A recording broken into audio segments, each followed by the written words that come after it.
Makasadyayang Mika-Dialysis Center ing Balena ning Menanin, Pampanga, king pami sa upa na ning lokal na kapanibalan, ang poning St. Marina Margarita Healthcare Incorporated. May mirmalang Memorandum of Agreement ning aduang kampong ning Martes a 14 na ning Mayo, kaya rin nung pinresentang Dr. Jose Antonio Rivera, a consultant na ning St. Marina Margarita ka Mayor Philip Nagit, ding mayayaliwang detalye ning proyekto. Agpangkang Nagit, metong karing prioridad na ning kayang administrasyon ay paman ni Guru, king masales ng kabulasan na ring minalenyo. I'm a nurse by profession before entering into public service. So, sa dialysis, at the part of dialysis talaga, to the dialysis patient, I can see the agony of the patient not just the patient, lalong-lalo na yung family, no?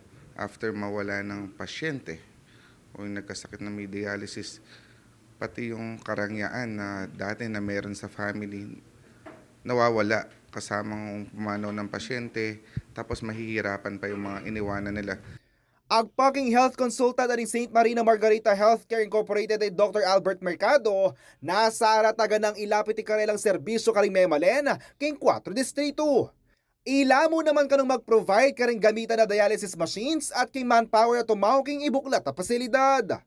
One way probably of helping them is ilapit Mia Carela, especially kamang Menalenyo, which is it can even expand. Sabi namin tang location, may pwedeng rin taga Makabebe or in Masantol can even come here with the cooperation of our mayor, tsaka yung mayor doon. So malapit siya kako yun sumabog in a way na all our efforts from other government agencies like DSWD, like mga party list, they really are willing to help a lot of people. At saka no kinubentang pasyente katabulan ning agyo ng serbiswan ning dialysis center.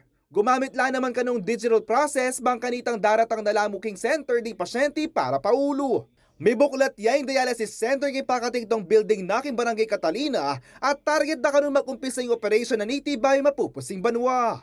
Yakupin kaya kayong talasuyo, JM De Jesus, ating pusong makabalen.